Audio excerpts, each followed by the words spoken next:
રાજકોટ ભાજપના પ્રદેશ નેતૃત્વનો master stroke સિત્સર ઉમિયાધામના પ્રમુખ મોલેશ ઉકાણી સાથે બેઠક યોજી હતી। મોલેશ ઉકાણીના નિવાસસ્થાને પ્રદેશ નેતાઓએ ભોજન લીધું। નરેશ પટેલ બાદ હવે મોલેશ ઉકાણી સાથે ભાજપની ગુપ્ત બેઠક। 2027 ચૂંટણી પહેલા પાટીદારોને આકર્ષવા માટે ભાજપનું પાટીદાર કાર્ડ। પ્રદેશ પ્રમુખ જગદીશ વિશ્વકર્મા અને સાંસદ પરસોત્તમ રૂપાલા પણ આ બેઠકમાં ઉપસ્થિત જોવા મળ્યા હતા। મહામંત્રી અનિરુદ્ધ દવે અને પ્રશાંત કોરાટની પણ સૂચક હાજરી જોવા મળી। વિધાનસભા ચૂંટણીના 1 વર્ષ પહેલા ભાજપે શરૂ કરી રાજકીય ગોઠવણ।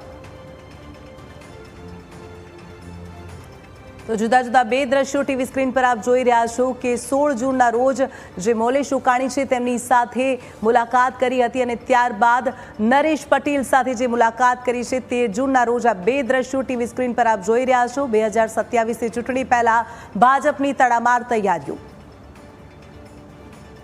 અને આજ મામલે રાજકોટથી આપણી સાથે સંવાદદાતા ઋષિ જોડાઈ ગયા છે। ઋષિ, ભાજપ છે એક્શન મોડમાં આવી ગયું છે। 2027 ચૂંટણી પહેલા જ જે પાટીદાર સમાજના અગ્રણીઓ છે તેમની સાથે બેઠક કરી રહ્યા છે। ક્યાંક પાટીદાર સમાજને આકર્ષવા માટે પ્રયત્ન કરવામાં આવી રહ્યો છે। શું વધુ અપડેટ?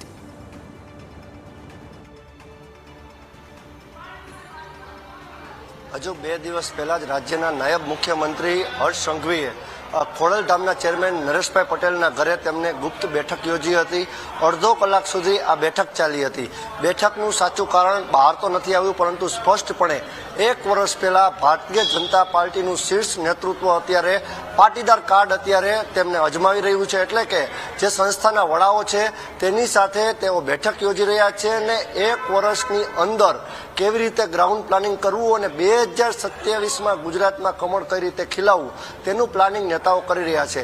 આજે 2 કલાક જેટલો સમય સિત્સર ઉમિયાધામના પ્રમુખ મોલેશભાઈ ઉકાણીની ઘરે પ્રદેશ અધ્યક્ષ જગદીશ વિશ્વકર્મા, મહામંત્રી અનિરુદ્ધભાઈ દવે, પ્રશાંત કોરાટ સહિતના નેતાઓ હાજર હતા અને સાથે સાંસદ પરસોત્તમ રૂપાલા સહિતના જે સ્થાનિક નેતાઓ છે તે પણ હાજર હતા। એટલે કે પ્રદેશનું જે મવડી મંડળ છે એ સ્પષ્ટપણે મોલેશભાઈ ઉકાણીની ઘરે ત્યાં રોકાયું અને તેને ભોજન પણ લીધું હતું।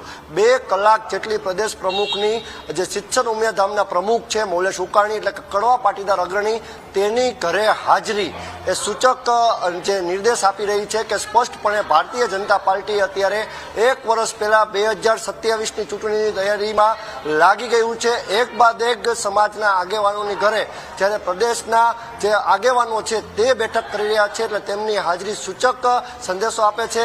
પાઘડી પહેરાવીને શાલ ઓઢાડીને પ્રદેશ અધ્યક્ષ જગદીશ વિશ્વકર્માનું મોલેશભાઈ ઉકાણીએ સ્વાગત કર્યું હતું અને ગુપ્ત બેઠક પણ જગદીશ વિશ્વકર્મા સહિતના આગેવાનો સાથે તેમને યોજી હતી। સ્પષ્ટપણે જ્ઞાતિના આગેવાનો હોય અને તે જ્યારે ભારતીય જનતા પાર્ટીના દિગ્ગજ નેતાઓ સાથે તેમની મુલાકાત થતી હોય ત્યારે સમાજમાં એક ક્યાં બીજી રીતે મેસેજ ક્યાંય પોઝિટિવ રીતે જતો જ હોય છે અને આ પાટીદાર કાર્ડ અત્યારે ભારતીય જનતા પાર્ટી આ 1 વર્ષ પહેલા તેને યુઝ કરવાની શરૂઆત કરી ચૂક્યું છે। ત્યારે આગામી સમયમાં ભારતીય જનતા પાર્ટી શું રણનીતિ ઘડશે તે પણ તેને માસ્ટર પ્લાન કરી ચૂક્યો છે।